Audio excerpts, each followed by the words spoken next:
Yan, nandito tayo sa bukal ni Apo Baket dito sa may Manawa. Ganito si Kuya. Ayan. Puntahan tayo dahil siya ay nakakapagpagaling.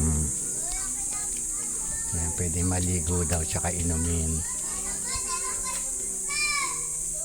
Marili ka rito, Tiko. Pang-kontra. Ganyan ka, di ba? Meron ako niyan. Magkano yung bigyan sa'yo? Pang-kontra sa kami buntot pa. Meron ako niyan. Nasa yung buntot pagi nyo? Magkano yung buntot pagi nyo? 300 po may kasama na po siya. Kasi galing bundok yan eh. Meron na kasi ko ate. Nasaan ba yung sa akin? Yung sa akin ito, yan. Yan, tsaka Saint Benedict ito, Saint Benedict. Itong buntot pagi, iano mo yan? Iano mo yan sa ano? 350 po yung ganun. Okay na yan. Yung maliit mo magkano? 250 po. Saan? 50? 250 po. Sa Quiapo magkano na rin yan. Nagpagamot kasi ako sa Quezon. Kasama na yan. Ayan, may paligo siya. Ha? Matanda, 20. Yung Ito? ito po. Yung may damit. Wala bang Tigo 100? Huwag ka nang tumawad, Andrew. Ayan po siya.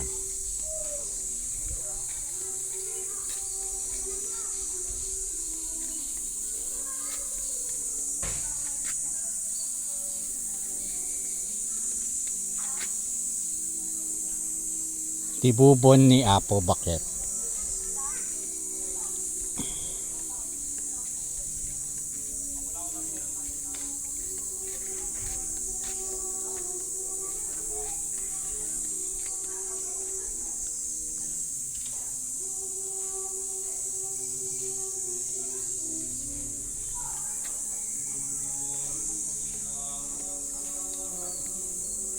James.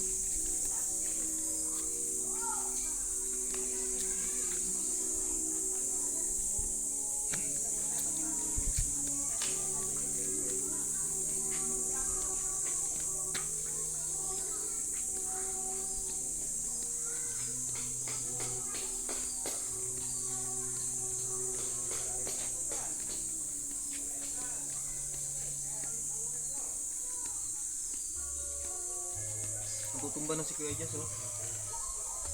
Nagbabalance siya. Hindi pa natutumba. Nung nagpunta kami dito, nakaganyan na yan. Lumindol siguro. Asan yung bukal? Ayun. Parang ang Ilimin mo na. Ayun yun. Dati kasi malinis. Ewan namin ba't ganyan na. Ah, grotto lang to.